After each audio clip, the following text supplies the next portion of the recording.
We've been told the surest way to make more money is to invest in yourself by getting a college degree. But with the cost of college rising faster than inflation, is college really worth it? Or is it the big lie? Getting that college diploma is supposed to be the ticket to the good life. College after college has told students. You know that college graduates earn $1 million more on average than those without a degree? Politicians have been saying it too. Graduates from four-year colleges earn nearly an estimated $1 million more. However, that $1 million sounds like a lie to Rachel Purcell. I didn't plan to go move back in with my mother. This month, Rachel had to move out of her apartment because she couldn't pay the rent. I feel like I have to sponge off of my family now.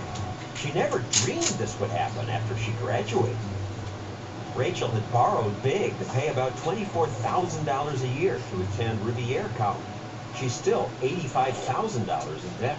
I was told that just to take out all the loans and get the degree, because when you graduate, you're going to be able to get that good job and pay them off no problem. So she got a degree in human development. But for what? For 3 years, she struggled to find a job. Nothing. The recession's made her search even tougher. I just can't get a job in my field. Instead, she took a low-level desk job with an insurance company, doing work she says she could have done straight out of high school. So was going to college worth it? I don't think it was, because now I have this huge amount of debt, and there's no way I'll be able to pay it off. Many students told us that promise that a college education will get you a job. I definitely feel like it was a scam. Her college wrote us that Rachel's situation is unfortunate and that many of its graduates have launched successful careers. But a recent survey asked thousands of students at hundreds of colleges, would you go to your school again? About 40% said they would not. And yet we always hear, go to college. We expect all our children not only to graduate from high school, but to graduate college and get a good paying job.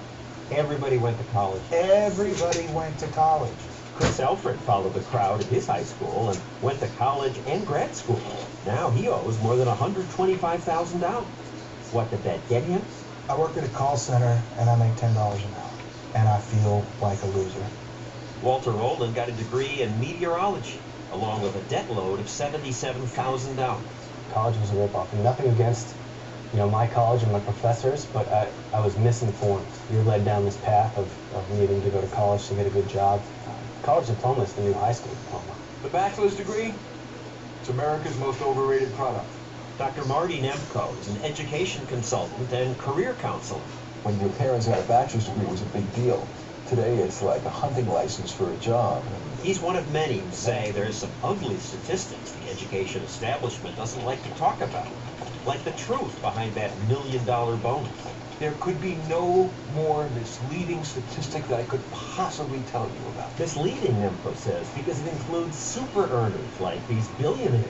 They skew the average. And more importantly, many successful college kids would have been successful whether they went to college or not. You could take the pool of college-bound students and you could lock them in a closet for 4 years, and they're going to earn more money. Because those are the kids who already tend to be harder working, more persistent, and smarter. But universities still throw around that $1 million number. Arizona State recently used it to justify a tuition hike.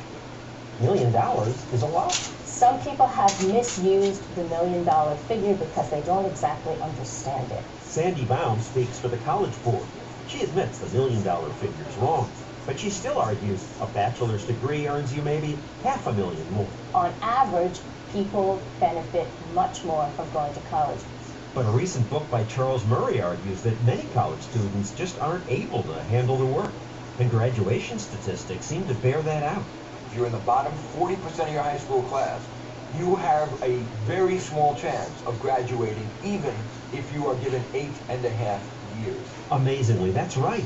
If you're in the bottom 40% of high school students, and today colleges recruit those kids, odds are you'll never graduate.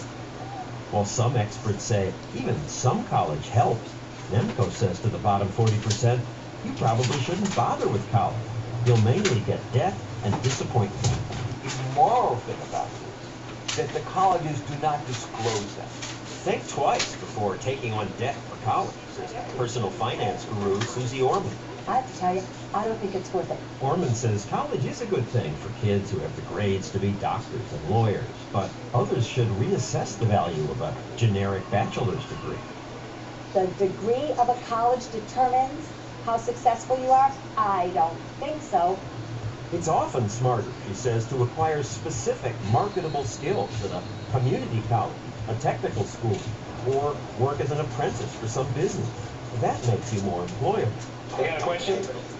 That's what these kids can do at this high school outside Houston. Here, students choose among dozens of technical education programs. The training qualifies them for real-world jobs. The school offers courses in EMT training, CSI courses, and more. Gunshots. Vocational school pays off for many. Electricians today make an average $48,000 a year. Plumbers make $47,000. That's more than the average American earns. But some people still look down on vocational schools. It's just a fact that a degree from a four-year college is considered first class. A vocational school degree is not. We are a very status-driven society in America. We have a myth that prestigious careers are key to the life well led, and it is often a myth. More people need to realize that you don't have to get a four-year degree to be successful. Stephen Eilers went through an automotive program and then learned more by getting a paying job as an apprentice in a car repair center. Now he's earning even more, and he has zero student loan debt. I get a lot of satisfaction knowing that if I fix something, it's fixed right. And this past year, while hundreds of thousands of white-collar jobs vanished, the auto repair industry added jobs. The friends that I know that have jobs, secure jobs, they never went to college. And if Rachel could do it over again, I probably would have gone to a trade school for hairdressing. That is about $11,000, and I'd probably be making better money. I would much rather see a student graduate knowing that they can go out there, get a job, and not be crushed under the burden of a prestigious degree.